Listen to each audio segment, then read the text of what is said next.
Messi aka an ka mission kun ye Kidal Gao Sévaré an ka mission kun y'o de an kun ka ca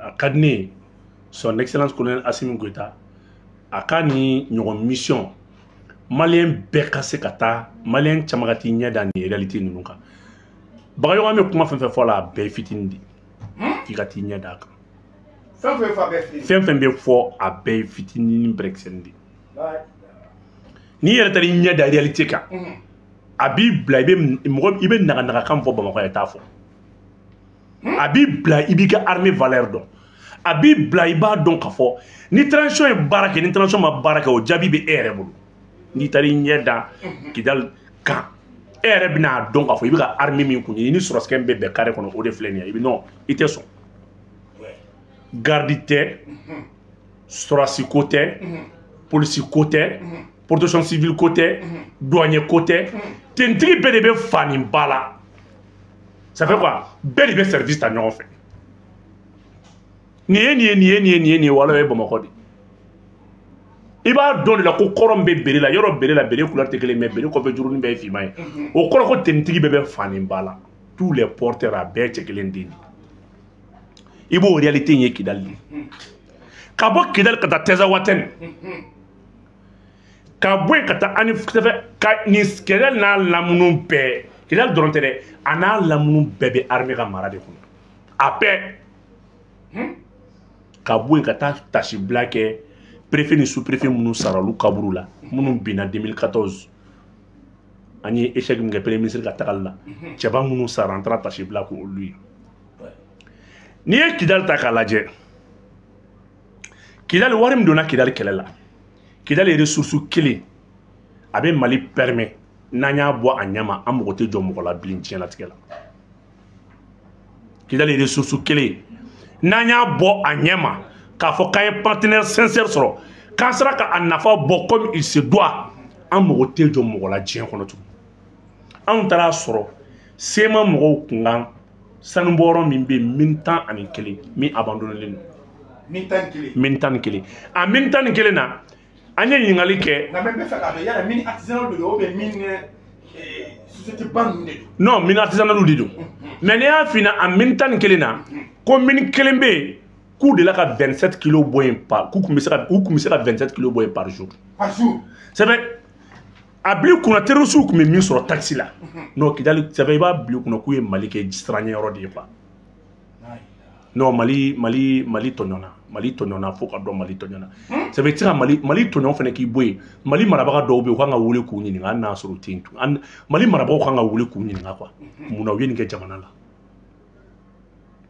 ne tɛ se ka da la hadamaden i bɛ hɛrɛ la i bɛ lafiya la i bɛ sara kalo la tu as plus de 150 millions par mois tu as tout Mali président dɛsɛlen tɛ foyi la a ka baara kɛ dɔrɔn mais i bɛ nin k'i ka jamana na cogo di ka dɛsɛ k'i ka jamana ressources lakana k'i dɛsɛ k'i ka jamana hɛrɛ lakana k'i ka jamana da k'a kantigɛ k'i ka jamana da jugu ma i bɛ nin kɛ cogo di mini kelen minimum bɛ se ka à peu près ka 27 kilos d'or d'i ma par jour an sera yɔrɔ dɔ la Bagayogo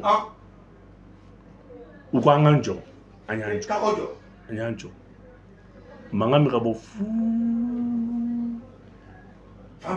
an bolo missile dɔ nakan don ou bien bombe dɔ cikan don ou bien obi dɔ b'a la ka ci o wagati kelen an y'an jɔli min kɛ an ye temps ta appareil bɛ yen u bɛ ka appareil lajɛ k'a lajɛ n'a y'a sɔrɔ fɛn min mankan don mais l'armée malienne est équipée ça fait appareil de bɛ yen quoi i yɛrɛ ɲɛ b'i photo la et puis au k'i bɔ yen fana transmission camion ba fana bɛ yen o bɛ yen ça fait appel fɛn fɛn bɛ yen ni i yɛrɛ ka san anw ma à peu près à quelque 100 à 150 mètres sinon 200 dans un rayon de ça comme ça a bila i kunna k'a bɛ communication bɛɛ brouillé fɛn o fɛn ça fait n'anw yɛrɛ kumakan tɛ a n'an sago tɛ i tɛ se ka kuma i tɛ se a bɛɛ kɔrɔdɔnnen don he cɛ o minɛn b'an bolo n'a y'an ja an bɛ mɔgɔ wɛrɛ fɛn fɛn bɛ an ka alentour kɔnɔ bɛɛ kumakan min na anw de fɛ yen Et non. Ça veut dire comment faire que on m'assurant là, on va alentour là. Au comment bête on est pas au tribune.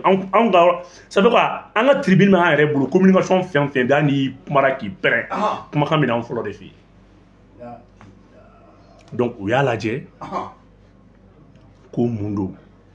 Et voilà mindo. Gaz naturel bokan dugukolo ko. Gaz naturel bokan.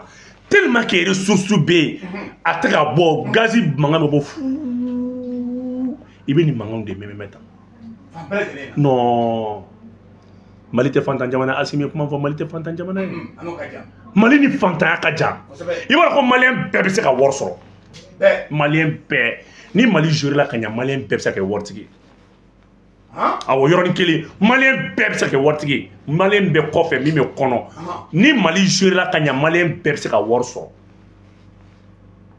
i b'a dɔn Mali ne bɔlen Kidali ne ye fɛn dɔ ye Mali la o de ye ne siran quoi o ye mun ye Mali san 5 nin kɔfɛ quoi Mali bɛna sɛgɛn dunanw bolo diɲɛ bɛɛ bɛna Mali la bɛɛ sabu ne nana Mali lajɛ n ko n ko o tuma na nin bɛna ka anw bolo bɔtɔ ye Mali la parce que ne ye fɛn min ye jamana in kɔnɔ Bagayogo wali seba kalama Mali bina ke dunan jamana di. Seba 4 jours gansan na Mali bise ka sans budget bo 4 jours gansan. Na ye barka do ala. Sans budget. Mais 11 000 et puis o yaye ñini ngalo ma toye de. Ama gazi lajɛ, ama uranium lajɛ. An seraro do la uranium ko ni yoro mun flɛ ne ka damene ka ta fo tawdeni ka ta fo seba kalama fo itin fo e seba kalama fo ZTZ. Tu veux pas boiler kata iranium kata djenga nga laba iranium muma obi fara do be fara fiman kiri yele ben fara ye baru ko ni djen fara to ti o fara mun fele be wo de be fara ina c'est des ressources naturelles ouais o te ressources minérales de o lui ressources naturelles de la ilaha heche Bagayogo ni jamana in mina bon jamana in mina ke dundo diɲɛ bɛɛ de bɛna kunda Mali kan Mali bɛna kɛ i b'a fɔ ko i mani miri Saudiya ninnu ma réserve d'or 340 tonnes d'or ni miri Dubaï ninnu ma mais kana Mali lajɛ kayi gansan 800 tonnes d'or Kidali ma compté foyi Kidali 11 000 de dayɛlɛnnen k'a min dɔ bɛ 27 kilos di mini kelen dɔrɔn 27 kilos d'or. Tu sais qu'il y a un clala de quoi? Au dia que Ibn Aye, c'est là où le lettre Mali ma, Kati Niger ma, Kati Burkina ma, Mali va focal et décision à oublier. Quoi à décision c'est irréversible. Mali va fota dans la note verbale de la CEDEAO adressée aux 3 nations. Ou ba fo koute segi ça fait imani miri ka fo kedi bini tiga dugujoro nafolo ta ya dugujoro nafata ki ga sanuta ki ga gazita ka to di CEDEAO mo CEDEAO ko di France ma te yele bi yele ni nga est-ce que ibe son ki be do CEDEAO la blia ni ngo nafolo be jamana mbudu nu be se ko lo ko ji dike won ko ji de bubula o ko ji garantie ma atsaka quoi amena c'est tes avantages kuma mina ani Armando Jolé ça fait des blindés avec 6 canons de mitrailleur 6 canons de Panakanda blindés ça veut 2 non et puis c'est 6 canons et puis aux 6 canons c'est tourelle il y a une tourelle de 2 canons tourelle de 2 canons tourelle de 2 canons donc chacun des tourelles comporte 2 canons ça fait 6 canons à arme kelengelen beka portée ça fait 3000 mètres bal min bala 14 de do bal kuma ba de do a bal kele me fara busi fa be yere ke bal kele o arme mi fene ni a ti ko kele ça fait à chaque fois il va charger ka ati propulsion automatique de bala na bal fli à partir de 600 balles à chaque minute avec 600 coups là-bas 600 coups fana ko fa to appeler ka bombe il se ka programmer avec bombe kele fli kata 600 coups ko fait avec 600 coups imbela bo ñoo fait ça il be blindé de kata ko kono quoi il be blindé de kata ti da a fercelé il bi ni ngai kuma il bi mun ko ala bolo blé quoi non il bi mun ko ala bolo blé ne nana mun jate mina doron Mali bina ke tunga jamana di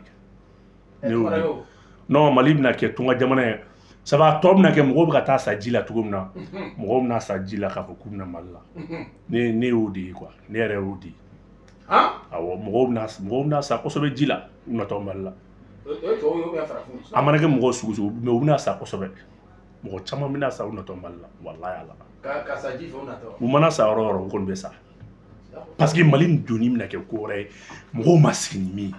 Donc il sera doublé ni man carte de séjour. Non, carte de séjour tɛ dɛ parce que hali ni carte de séjour ta adamadenw bɛna fɔ k'u bɛ don ni sira dɔ ye ni Mali yɛrɛ ma a ka polisi n'a ka gendarmerie renforcer Mali tɛ se bilen quoi n ye min ye quoi. Parce que ne ye min ninnu ye a min tɛ yen ne ye min dɛngɛ compter ne ye forage mun ye min ninnu kɔnɔ min bɛ 3 mètres bɔ donc o kɔrɔ k'a fɔ c'est un investissement à coût à moins coûté quoi ça va investissement filɛ nin ye ne ka di diɲɛ mɔgɔw ye. Parce que a k'i n'a fɔ i bɛ dingɛ sen dɔrɔn i bɛ bɛn sanu ma a fourage tɛ yen ne ma dingɛ foyi sen min bɛ 3 mètres bɔ. donc ka mɔgɔw to ekɔlidenya la mɛtiri bɛ min fɔ ko maliyɛn kɔni ye fantanw ye ko mɛ k'an bɛ jamana min kan. ah non non non. o de tun bɛ fɔ ekɔli la. mais jaa Mali nafolo jamana. non e ma ye mais diɲɛ bɛɛ bɛ ka girin Mali nɔfɛ yan. nin waati in na. i bɛ sanu ta k'a lajɛ les dérivés de l'or palladium ani platinum ça fait o bɛ sanu na o fana wari ka ca ni sanu ye.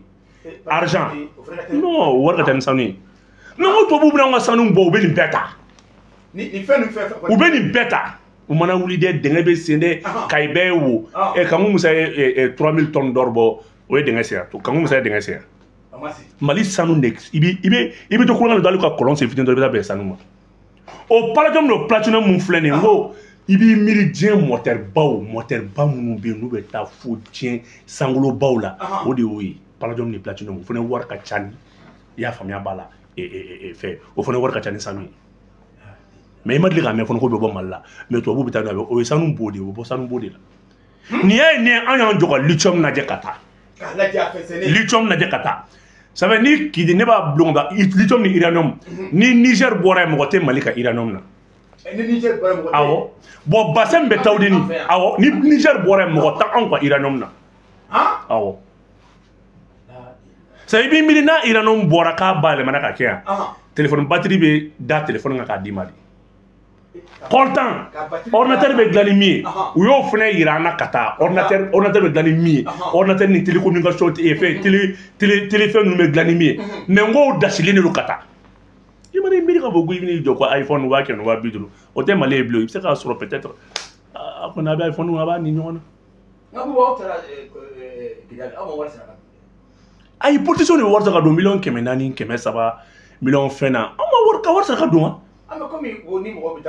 non n'i bɛ taa i tun bɛ wari verser famille Intala ye sans awɔ ni visite simple don 150 millions ye ni visite politique don o ye 400 millions ye. an yɛrɛ taar'u ka sow lajɛ étage jɔlen bannen ça fait quoi Algérie kelen bɛ ka so de jɔ k'a d'u ma des bâtiments en dur jɔlen bannen clim ni fɛnw b'a la. Non, so bɛ a ta non so dɔw bɛ a t'a se i kɔnɔ a t'a se i kɔnɔ a fɛn bɛɛ bɛ yen tellement que Algériens ni Français ye yɔrɔ in jɔ k'a di sabu u ye Kidali kɛ kɛlɛkɛyɔrɔ ni hɛnni yɔrɔ de ka kɛ bingalikɛyɔrɔ ni tiɲɛnikɛyɔrɔ ye mais i k'i miiri san 30 hali u ma ekɔliso kelen jɔ ye. Mais u bɛ wari min don marifa la u ye wari min don arme na u ye wari min don BG la u ye wari min don fɛnw na u ye wari min don kɛlɛkɛminɛ na k'a di an ka ɲɔgɔn faga k'a fɔ ko san 30 ko ninnu ma ekɔliso kelen jɔ Kidali a tɛ yen anw tɛ se ka to CEDEAO la cogo si la parce que i b'a dɔn anw ka bɔli CEDEAO la mɔgɔw b'a kɛ min ye o tɛ quoi kun kelen dɔrɔn de don ok n bɛ dan nin yɔrɔ ma Kidali voyage la. ayiwa Bubu toujours an bɛ tɛmɛ ni kuma ye an filɛbaga n'a karamɔgɔ an b'a bɛɛ lajɛlen fo i n'a fɔ i donna cogo min na n'an ye CEDEAO kɔnɔ Mali kɔni ale y'a yira k'a fɔ k'ale bɔra CEDEAO la k'o b'a sigi mɔgɔ tɛ yen an ka minisiri y'o fɔ an ye communiqué fila mɛn réseau kan bi min ye Burkina Niger olu fana y'u ka communiqué k'a fɔ k'olu fana bɔra ko segin tɛ yen e bɛ min bɛɛ bila minɛ non Mali an ko man ko a lajɛ to ka b'u da ça fait délit k'a fɔ n'i y'a mɛn i bɛ mɔgɔ yɛrɛ de sɔrɔ kɔrɔ ko seginin ko bi kun. Segin ko kuma tɛ yen dɛ k'u kana kuma yɛrɛ b'u da. ayisa olu ye tiɲɛ ye o an t'olu jaabi o parce que kɛlɛ fila de bɛ yen CEDEAO kɔnɔ hali an ka politiciens ɲɔgɔn cɛ kɛlɛ fila de b'an ni politiciens ɲɔgɔn cɛ dɔw bɛ Mali bɛ ka kɛlɛ ka bɔ jɔnya de la dɔw bɛ ka kɛlɛ ka an ka to jɔnya de la o ye kɛlɛ o dɔrɔn de ye n'i y'a mɛn ko Mali ni Burkina AES tɛ se ka to CEDEAO la mun na parce que CEDEAO labɛnnen don ka to jɔnya de la o de ye Alassane ka mission ye . Comment maintenir la CEDEAO dans la servitude des Blancs dans l'esclavage. Ça va aïna, ni be CEDEAO là, ça ira économie d'adonner nous. Ni be CEDEAO là, il y a sort d'adonner nous. Ni be CEDEAO là, il y a politique économique titaï. Ni be CEDEAO là, il y a politique de développement titaï. Toi, vous devez voir Dima. Oh bon, mais voir Dima. Attends, le Kalana, avec Dou, Okmana ni Manamana Koinde, les bas donner là. Toi, vous devez plan d'affaires, il y a plan de langue à Dima, ni be CEDEAO là. Il y a du room ta FMINA. Et bien, parce que moi, comme Mali président m'a barqué, c'est là où président m'a barqué. Et vous avez mis fois Jamana Dou, il y a ni du room, il y a ni Warbe Douma, tout comme la quelle était. Quel était? Ni c'est là au présent de campagne que on va faut qu'on me sera gland, me goudron gland, me d'autres sojo, me recrutement que meningue. Mais là du banque mondiale là, il va ta ni fait ni minga di banque mondiale avec du la no sera. On dit qu'il y a un présent en nous tira rien. Parce que Dieu veut voir d'où man sera mi en nous là d'où monde quoi jamana doye. Bon AEC de c'est quand beba parce que AEC ka financement arrêté. Ma tata AEC ka financement arrêté. Donc ni kalango de bana ambo sa ambo jo ni dodo sokolo de bana ambo jo. Donc c'est là où tu sais qu'à prospérer blé dianatika au bana. Parce que prospérité tanya de CEDEAO kono quoi. Et mais na be sefa là ni bolo bana ni i dona excellent ni i bina faut ka fo ibeta kolongolo. On a juru là mais c'était bon. Il était bon. Chaque fois il y a du juru l'état. Mais il taille. On a donné mon Mali, ni Burkina, ni Niger, ni Côte d'Ivoire, ni Sénégal, les ministres de l'économie et des finances. Ils n'ont pas d'économie, ils ont des ministres des finances. Économie, Bémi. Vous n'avez pas droit parce que vous avez fourni du coup pour l'économie, il y a du coup, et Côte d'Ivoire est 30 000 milliards de francs CFA. Sénégal est d'Aouka. Ça, c'est la dette extérieure. Mali est à peu près 10 000 milliards, ou bien comme 1 000 milliards de je ne sais pas. Attends, bon, et bien, il faut tout l'économie économique au Mako du coup. Il faut financer. Ni financer qu'on fait à famille. Ok, boy, les sociétés françaises, non mais c'est là, Français ou ni, ils n'ont pas une société au bêta kata, ou pourquoi ils ont des canards job, Côte Sénégal. Pourquoi? Ouais, taxe extérieure combien pour ceux qui bénéficient. Parce que niveau CEDEAO espace qu'on a, il a taxé 11%. Mais niveau hors des zones CEDEAO, il est 65 à 65% il vaut de ça. Donc, pour vous, ils ont quand on a du corps, quand emploi créé, quand richesse créé, mais où est-ce qu'on a fait au fait? Corps ta soro, Mali ta soro. Mais maintenant nous on mine me boit un cadeau parce que Mali est consommateur final, Donc mine me boit corps au dont on Mali là, taxi Mali est 11% dans le soro, au lieu de 65%. Alors que l'entreprise appartient aux blancs. Nous, on a joué au Sénégal. Mais consommation est en dé, parce que pour alimentaire, on est en dé. Mais au produit juno, au mango, au zaban, on va voir en effet. Mais on te son abada en industrie. C'est là où on est négocié. Vous savez qu'on a croissance de 3,5%. Le gouvernement est là, mais comment bien dire on a deux fois. Ça me n'a pas Congo bonne la croissance de Banque mondiale au foyer, mais Congo baoula. Donc CEDEAO, on te sait qu'à tout CEDEAO là on est boulot. Et qui mille. Niger des premiers lithium, Mali est premier sanouna, Burkina est premier coton. Et voilà les produits les plus exportés. Au lieu de faire un quota ou 10 pour diamant, on va beaucoup voir des français. Ame so matouan. Ame so matouan. Ah on a ko CFA. Ko français de CFA garantie. Au CFA garantie là, on a reçu 50%. Avant 73, c'était combien? Avant que Angana Kosa, avant 1904, avant ni Brian Moulokana, il y a 84. C'était 100% au lieu de me consigner. 100%, il y a des ressources. Ça veut dire que zone CEDEAO là, il y a moi là. Il y a des ressources, ni fin bibolo. Et bien, on a un papier, Kemao, Kemenia, Feda, Kemeta, français des filles. Pour ça, il y a des obligations qui sont à 50%. Donc, en tant qu'on est dans une zone, l'économie est sous contrôle. La politique économique, politique fond, comme on est dans un soro, Français va décider. Français va décider. On met tout le tout dit. On a Kalantan y bolo, on a armée de l'antan y bolo. Au dia que Mali ni Niger, ça fait c'est l'autre c'est l'armée de la. Pourquoi les pays membres de la CEDEAO ont armée de la soro? Barça bla to wa funa kono na kana armée de la. Ayaka police ou labe. Gazi. Aka gazi no ka bouger parce que président mayene. Ika awo. Wargo président Colombe do. Ils savent tellement que c'est des présidents mal élus. C'est pour cela que c'est là où on a fait des mangues police pour gazi. France met gazi d'idées des produits anti-émettes. Aya tignona parce que awre ba do ka djugo man. aw bɛna charge de violer mais aw tɛ armée ɲuman dilan dɛ mais aw bɛ bere ni fɛnw san o de policiw ma jamanadenw bugɔli kama i bɛ sera o dugu bɛɛ lajɛ i bɛ taa sɔrɔ u ka policiw équipelen don ni gaz ni fɛnw ye France b'i jɔ o bɛɛ kɔrɔ o de ye mesure d'accompagnement ye mais n'i ko k'i bɛ char kelen san a tɛ sɔn n'i ko k'i bɛ avion kelen san 60 an ni France bɛ jala France minɛn kelen t'anw bolo armement na a tɛ sera o dugu foyi bolo ale de bɛ mɔgɔ d'i ma ale de bɛ na ka na i ka mɔgɔ fɛ i bɛ minɛn an ni minɛn b'i bolo ale de bɛ na ka na formation ka tila ka minɛn ta en charge a tɛ minɛn t'u bolo abada donc n'i bɛ CEDEAO la i tɛ se ka armée ɲɛnama dilan parce que France b'a f'i ma ko non non non ni guerre b'i fɛ yen i ka défense ne de bɛ na parce que droit bɛ n bolo accord coloniaux la ka na kɛlɛ k'i fɛ yen pour protéger mes entreprises donc e tɛ kɛlɛ ɲɛdɔn e ye den de ye ale wa e tɛ kɔrɔbaya fo ka diɲɛ wuli wa président jara n'o ye dɛ o contrat de défense b'u bɛɛ ni France cɛ donc i kana armée dilan i b'i ka armée to France de bolo ale bɛ terrorisme financer ale bɛ se ka terroriste faga ale bɛ terroriste su ani civil su dɔn ka bɔ ɲɔgɔn na CEDEAO président filɛ nin Mali ko ka tɛ sɔn o de ma Burukina tɛ sɔn o de ma Niger ka tɛ sɔn o de ma o kɛlɛ ju ye nin de donc ko f'an ka to o jɔnya de kɔnɔ an ko non ko hɔrɔnya o de y'a to an ni CEDEAO président tɛ ɲɔgɔn sɔrɔ parce que CEDEAO labɛnnen don ni jɔnya de CEDEAO bɛ jɔnya de fɛ bi wa a bɛ ka fɛn sugu bɛɛ ka to o jɔnya de kɔnɔ mais dugu minnu k'u bɛ hɔrɔnya fɛ olu k'u bɛ bɔ n'i k'i bɛ hɔrɔnya fɛ i tɛ se ka to CEDEAO kɔnɔ c'est quand tu veux la prospérité la souveraineté de ton pays i tɛ se ka to CEDEAO kɔnɔ parce que a dilanna k'i e ka kɛ jɔn de ye jamana min kɔnɔ a fɔra k'i tɛ se ka kɛlɛkɛminɛn san i bɛ tɛmɛ France de fɛ e tɛ se k'i yɛrɛ dilan e b'i ka armée sous-traiter France de ma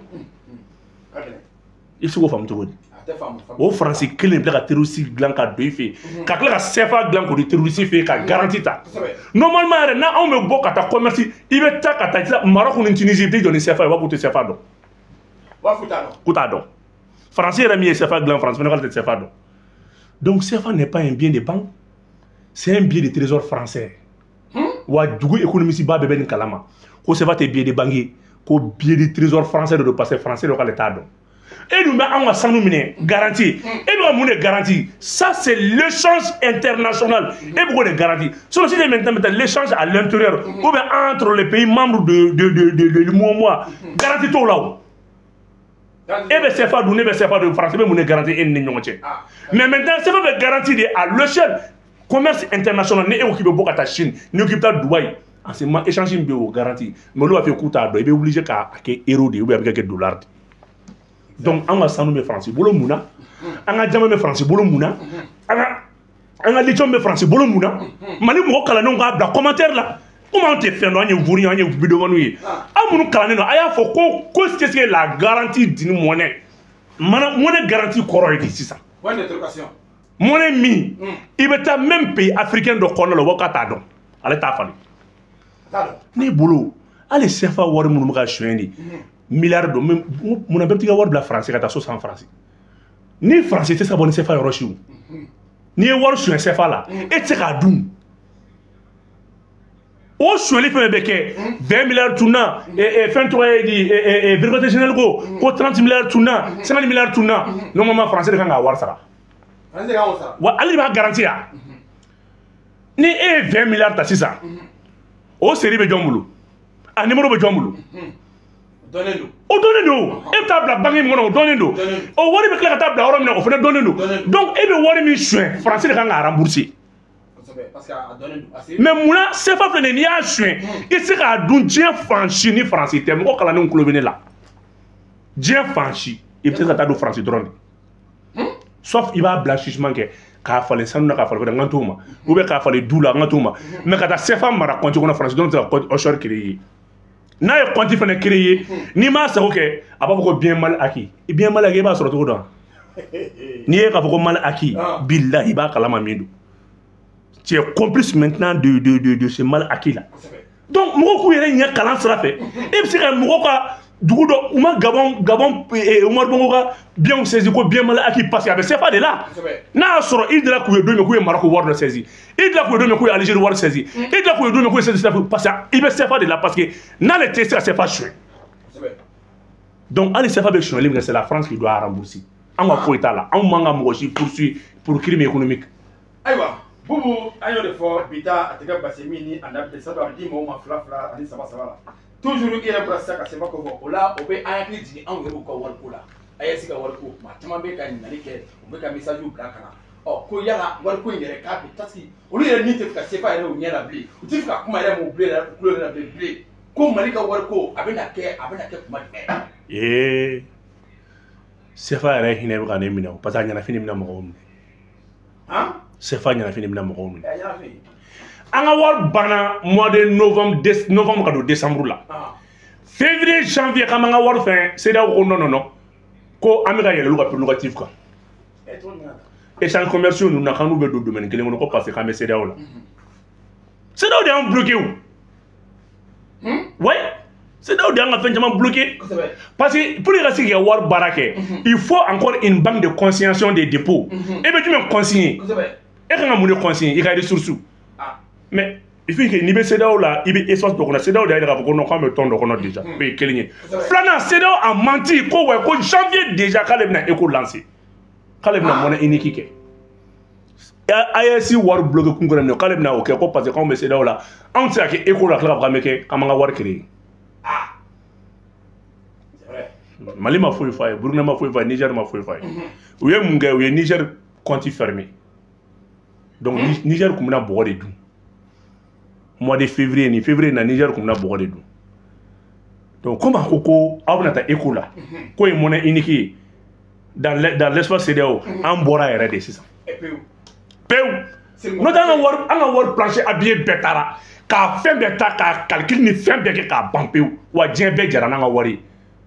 CEDEAO de ko non ko olu ma taa ECO la janvier février ko donc ko anw tɛ se ka to CEDEAO la monnaie unique la ko b'a fɔ k'an bɛ taa monnaie wɛrɛ ta fɛn kɔnɔ ko donc k'an ka prérogative yɛlɛ ɲɔgɔn kan an ko bon an bɔra baara banna ye o de y'a kɛ Faransi nana Niger nɔfɛ ni zen ko wa ko conciliation ko wa ko ressources conciliation CFA ko la Niger ka taa di janvier an t'a di Mali ka taa di Burkina ka taa di an ka 20 tɛ taa awɔ n'a y'i diya an bɔ CFA fɛnɛ la.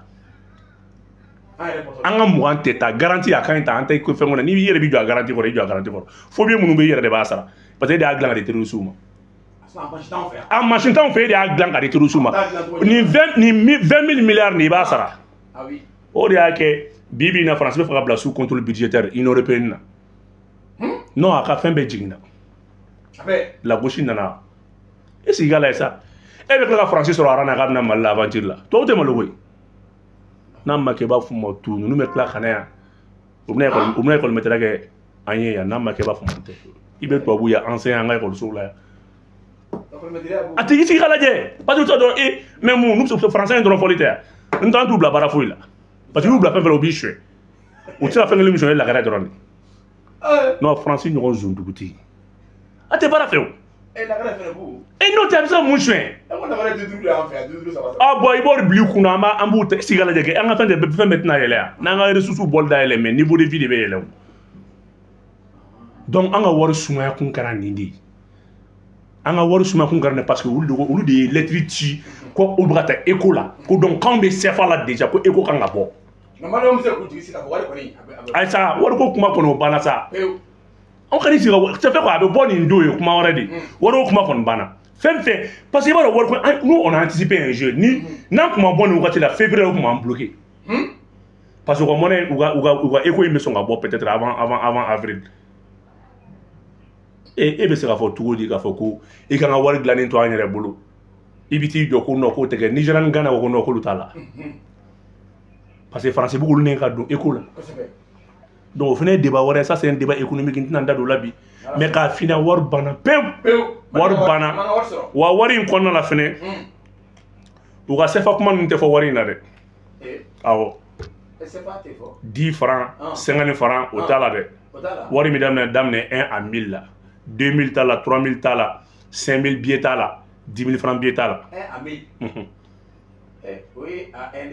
voilà 1 à 1000 an ka wari bɛ ta à échelle bɛɛ ka valeur bɛɛ bɛ ta parce que an ka wari bɛ ta endossé jumɛn na 11 sanu 11 kelen an y'an ka wari ta o de la sanu 11 kelen ni mɔgɔ min bɛ se k'a don machine kɔnɔ k'a calculer i bɛ wari in yɛrɛ giriya ye an ka wari bɛ ka taa anw sigi la. Nka ko sanu bɛ yɛlɛ ka jigin o tuma an fana an fana ka wari bɛ jigin ma parti fixe tɛ o an bɛ yɛlɛ ka jigin awɔ i b'a ye kuma bɛ poche fɔlɔ nin sefa kɔrɔ den in na an ni miliyɔn kelen b'i n'a ni miliyɔn kelen b'i kun zon bɛ tugu i kɔ wari ni tɛ bɛrɛ y'a funden b'i kun i ka vie bɛ danger la. Nka nin bɛ yɛlɛ. Bon ni an dun ka wari in filɛ nin ye an ka AES wari filɛ nin ye a miliyɔn kelen tɛ tɛmɛ billet ballon kan. Wa ni sanu yɛlɛnna a bɛ yɛlɛ. Ni sanu yɛlɛnna a bɛ yɛlɛ ni sanu jiginna a bɛ jigin. Mais n ka taa la. Wa i sigi k'a lajɛ han CEDEAO dugu bɛɛ bila ka contrat kɛ n'anw ye n'u ma kɛ i b'a fɔ ma Togo fɔlɔ ma fɔ sa k'ale sen t'a la k'ale ka port dayɛlɛnnen don. Bon individuellement de façon bilatérale an n'u bɛɛ bɛ contrat kɛ CEDEAO mɔgɔw bɛɛ bɛ tila ka contrat kɛ n'an ye u ka dugu tɔgɔ mais CEDEAO de tɛ sinon an n'u bɛ baara kɛ o. Ayi mɔgɔ si n k'u kun y'o tante k'a fɔ k'u bɛna bɔ n'an ka gundo ye ka t'o fɔ Faransi ye Assimi ko mɔgɔ si tɛ don a la bilen. Les dates voulées parce qu'il y a deux volets dans l'AES. Il y a le volet militaire, il y a le volet économique. Maroc n'a pas de là, Angoye France a pu être donné. Togo a de l'angité de là. Ah ouais, ni Tchétchentira Jamana a été donné. Tchétchentoudou Banagaba. Vous voyez, Mali Niger n'est fait. C'est AES pour prison pour le Barakoy. Moi, mon cabot doit l'ango Sahel biféa. Parce qu'il faut aller des États de Sahel. Il n'y a goudron, il n'y a Kogoji. Ta. Il était donné. N'a eu Jacoda Tchétchen to goudron sans été doit là. Ango Sahel dit. Non, asinon, moi, quand on est expert de bio, vous avez demandé un expert ou analyser. Babana Boabou, Baditouye. Mais ça vaut tout dans l'Alliance des États de Sahel. Et bien, de Nia Kogi, il t'a douala. Nantou Dossa, dans un commencement secrétaire d'État français. Voilà. Sénégal. Mi. Sénégal. Sénégalais, Macky Sall, ko allait pour l'élection. Donc, ça claque à boire de Bokoro. C'est là où Kamani confrère. Il y a pour tout, il y a pour ça. Il va y comme $1, ou bien Macky Fou. Il va y comme $1, ou va y aller à Foko, Minkera, Kuka, la Assemblée, moi, il faut. Kuka bala konoy kuma tara fait et ka analyser là il y a la Macky Kani élection à poli à do ko ka so a do to ma dabli abe mun ko fo abe mun ira bon mais la Macky ko inflene nama abla français minen kono mo ko tira fam nga mang ma élection reporté oui ayi c'est bébra kuma Macky élection reporté Macky sera élection reporté ou Macky ma élection reporté Macky est le décret 2083 portant la convocation du collège, Macky au décret de abrogé. Voilà, quoi il n'y a pas de dos. C'est que les gens qui ont Mali là, comme Mali, Allah Mali sont douglas, moi qui ont confirmé bec à qui n'a écrit, moi t'es comment là-bas. N'aimez doué kapma, non, il va y aussi là. Docteur, time, il va Mali doctorat dit des gata, c'est pourquoi j'ai l'honneur. Il va Mali là. Et bien, Mali master tigi de kata demanti kunfinga boutique la ko j'ai l'honneur de tabara la. Et la kala muna fanya yi. Ne moment kata j'ai l'honneur c'est bien d'abord kapuni bété de kama. Bagi plus 4 yera manga tabara ini mo bulu. Tu dois être entrepreneur. Agrément de conjoint muna. Na pour que la société d'aller agrément soro. Il faut être détenteur maintenant d'une maîtrise au moins il maîtrise qu'on soro ka ele. Et maintenant et quand bara de kiri quand tabara ini mo bula. Ni kala no ganya. Ne sera donc avant moi j'ai il t'a pas dit tout dit. On peut m'assurer créer tenir. On peut surtout créer tenir. Parce que pour nous, on doit gérer des gens. On n'y a beaucoup d'assaut au fond, on a gérer. Non là il a ni diplôme niveau d'or sur il m'a pas fait non. Bref, on a pas tout cas. Macky Sall quand mission est mouillé. Autant de man. Quoi mouillé de quel? C'est dans le contrat de signer autant. Donc aujourd'hui. Non, on va CEDEAO là, au cro qu'a fait un partenaire rebeta. Par exemple, au cro, Barkan ni ministre de Singana ni forme waray. O de a que Blinken, Américain va tirer mais qu'il y a la kata base de drones installée. Fait dans les pays de Golfe là. Après il y a des drones installés mouna parce que Kinyashi Mali ni Burkina Niger madro. CEDEAO de Nord Taka, Tchétchen Jamano Taka dit autrement. M'ko chita tracé nous kumarema. Macky Sall ni Alassane ne kan ko copiloter.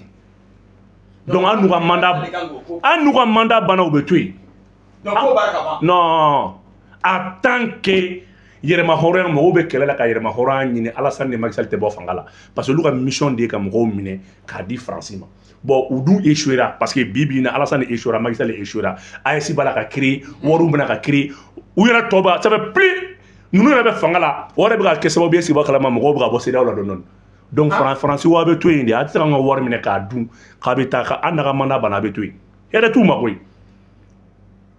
donc France be fait kan à partir du 2 avril le maga fanga bané ou be sur le chouga bla makila donc il avait mal la bé ou il avait mal la bé parce que nous ni manqué abada opposant système kana ni nana do bo ni kido kala maki Sénégal daka ti de maki contrat signé to wo ati kala kala bon Assimi ñogonaw dow ni feno manana ou be Ibrahim ñogona manana do ba contrat be annulé depuis transition sigira Mali transition Burkina transition Niger transition ou be contrat annulé là mo contrat signé pour oui amira annulé dron contrat do be ba kala ko politicien jamana mara fo ka ba ta kala ko be Mali ni France ci impôt ko ina yeke kay da ko entreprise français ou be ko te impôt sara ma nga président ko ta kala ma ko ta kala ma sono be waru mina to bula impôt lo ko ko donc transition ye mo nyayeleli donc to bu ya contrat badin de be oluni jamanaw che c'est do jamanaw che mais ni président halala rete mo chitay donc ala ke Mali Niger ata mais dongo de ni Sénégal Côte d'Ivoire dongo de be kachi la France vole à l'état ivoirien 382 millions d'euros chaque année France bo de chien Côte d'Ivoire. Ah oui. Et même quand ça n'a pas la scène du route parce que ni les mecs qu'on fait du live sont à boire c'est là. Ni à boire la journée là. Il y a du FMI avec un sample de 3000 et quelques millions. Non, moi du route c'est fait non. Donc Bibi na Magisal est obligé qu'à twin. Faut qu'à ANC tiri. Ils ont une mission de détruire l'AES. Ou audia glan audia ti pays anglophone mo ta ici la ko est-ce que le peuple sénégalais n'a son massacre qui continue non pas non ngo on va fouiller Sénégal mangana le 2 avril de radio peut-être le 2 avril Macky doit rendre le pouvoir le 2 avril donc quel makeo et mais Sénégal tout yere bla fena parce que Macky be fait tout et quel était son gota la mo biduru sara mo worde sa tout le 2 avril bele be bonyo on fait Sénégal bele be bonyo on fait ou vous préparer ka fene kono fait min be Sénégal le 2 avril le Gabon pour le moment nimbela avec mandat de kono il y a élection que we marque au Bega Kodi Sénégal le 2 avril Macky n'est plus président o de ka djugum o de ka djugum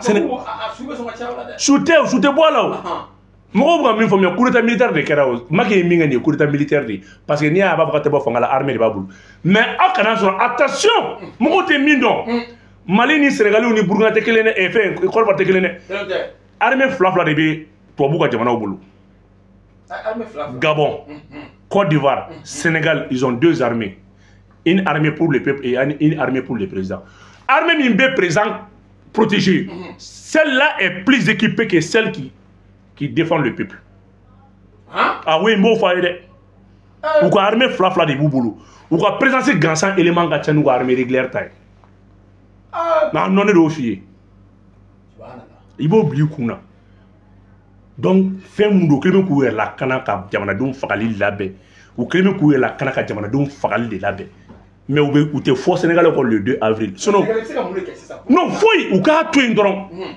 collège na jaka na convoqué ama fa kala élection de porter les collège des jeunes abrogé et wa abrogé fanga du même la ko abrogé comme il y a abrogé à toi, ni élection ma ko bania il kan wuli wat il la dum ta jamana do donné do le 2 avril il président ko kan ngasi ni o temena ka ba mo ti reconnu ni mo ma impôt taxi saraye il va ga dogori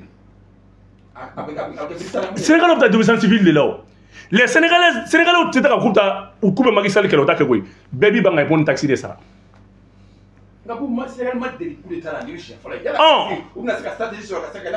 oui parce que au Madrid a béni président fene janfanti état et puis nous avons un peuple africain qui a conscience fin de enfin panafricanisme il ka nyelende ça fait farafina bi ka bon on a des prises de conscience générale des pays donc vraiment Sénégal ta mais c'est ka min fina aw kana wele bedi Sénégal obu wele kono ka bla le 2 avril li aywa pour ma c'est ngana on fait malaya no mi fonction publique ko aller ko résultat au près de alhamdulillah et ça on fait vraiment de bal bané wati na ala trafiquer jama bakule na ka klaka yeko ako dira maobe ka gina ke ko kun jumina to o ya dama émission di o dossier da fale ne be mbulo ya Ah? A dafale hali kelen t'a jɛ. O dossier dafalen. O dossier dafalen de bɛ n bolo yan. Fonction publique concours ko tɛ. Han? O dossier dafalen de bɛ n bolo yan. Kana o dabali ban. Nga kana o dabali ban. Non non non, Mali kɔnɔ transition filɛ fɛn caman annulé la koyi. N ko so 1380 so joli dira n'o annulé la. Bibi na 1993 logements sociaux de fɛnɛ annulé la. An bɛ wagati min na ko bi. Nin concours in fɛnɛ annulé la. An bɛ min fɔ ministre ye dɔrɔn a ka d'an ye a ka walan sɛmɛ. Awɔ ne ni confusion kɛr'i bolo i bɛ walan sɛmɛ. Sinon a dossier dafalen bɛ yan an b'o fara an b'o bila an ka séance prochaine kan. An tɛ dɔwɛrɛ fɔ n'o tɛ fonction publique dossier a bɛɛ bɛ yan fɛnw kɛra cogo min na a bɛɛ bɛ yan. Ni Ala sɔnna. Voilà. Bubu hali bi Umaru Mariko an ye a ka fɛn dɔw ye maa dɔw y'a jira k'a fɔ k'i ye min ye Sekinɛ Denba k'i y'a wele k'a ka yafa deli maliyɛnw fɛ k'o initiative ɲɛna ko mais ko Umaru Mariko yɛrɛ fɛnɛ ye fili kɛ ko mun na k'i tɛ a fɛnɛ wele bila a yɛrɛ fɛnɛ ma a kana yafa deli peuple malien fɛ. Sekinɛ Denba yafa de deli o Umaru Mariko ma yafa deli o. A ko mais k'i ye Sekinɛ Denba wele k'a ka yafa. Wayi. Ko mun na i ma. Parce que Sekinɛ Denba ma boli a ka dugu ɲɛ Sekinɛ Denba nana a ka jamana kɔnɔ. Mais parce que i b'a sɔrɔ e sera yala mais ni mɔgɔ ma. Mais Umaru y'a ka armée de neni o. Mais yafa deli tɛ. A ma yafa Umaru ma yafa ko Umaru bɔra malien yɛrɛ de la. Ayi Umaru tɛ olu tɛ. Bilahi mɔgɔ bɛ mɔgɔ ba malien la. Ninnu si tɛ malien tugun o banna koyi. Non non non, ils jouent plus maintenant de leurs droits civiques. Ne tɛ silamɛya t'o la o e ko kira Ala kira kuma na janfa kan. Silamɛya t'o la o u tɛ kɛ malien tugun c'est fini ni y'u ka malien banni. Pewu. Mais Sekinɛ Denba min ko tɛ janfa ye. Ma mɛn. Sekinɛ Denba ye min ko. Non kana u da ɲɔgɔn ma ko événement kelenw tɛ sa il faut k'i ka débat bila contexte kelen kɔnɔ. Mais min f'i ɲɛna dɔrɔn i bɛ ka kan min fɔ o y'a dama ka de ye Umaru Mariko bɔra malien de la. Pewu. Awɔ pewu. N'i bɔra fɛn na i bɔra la bɔra malien la pewu. Voilà an k'a fɔ wuli. Voilà merci. Vraiment an b'aw fo.